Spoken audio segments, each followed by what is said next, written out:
Hi friends, welcome to Ladies Hub. இன்னைக்கு நம்ம பார்க்க போற டிஷ் வடகரி. ஸோ இந்த வடகரி பார்த்தீங்கன்னா இட்லி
வாணலியில் எண்ணெய் நல்லா காய வச்சுட்டு இந்த அரைச்ச பருப்பு விழுத கொஞ்சம் கொஞ்சமாக போட்டு வறுத்துக்கலாம். ஸோ இது பக்குவம் பார்த்தீங்கன்னா ஒரு மாதிரி டார்க் எல்லோ கலரில் மாறும். ஸோ அந்த ஸ்டேஜில் வந்துட்டு நம்ம கடலைப்பருப்பு மாவை எடுத்துடலாம் எண்ணெயிலேருந்து. ஸோ இந்த பக்குவத்தில் வரும்போது எடுத்துருங்க.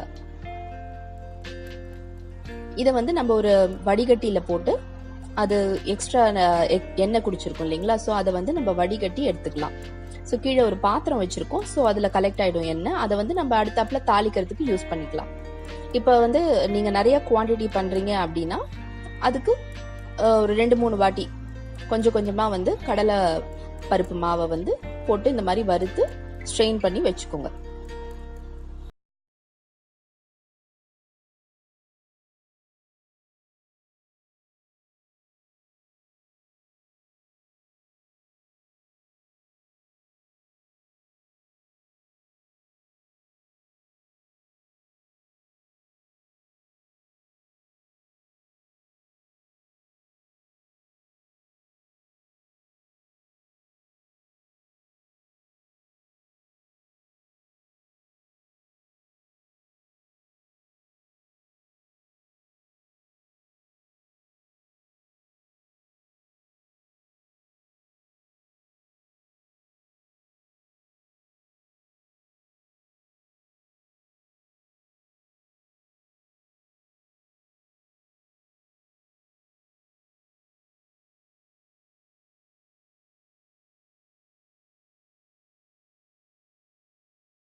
இப்போ எல்லாம் கலந்து விட்டுட்டு கொதி வரதுக்கு நம்ம வெயிட் பண்ணலாம்.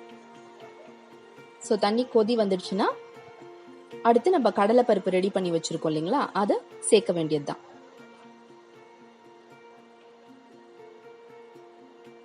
இப்போ பார்த்தீங்கன்னா லைட்டாக கொதி வர ஆரம்பிச்சிருக்கு. மசாலா ஸ்மெல் எல்லாமே வந்து மெதுவாக அடங்க ஆரம்பிச்சிருக்கு. ஸோ கம்ப்ளீட்டாக மசாலா வாடை, அதாவது மிளகாத்தூள் வாசனை அடங்கினதுக்கு அப்புறமா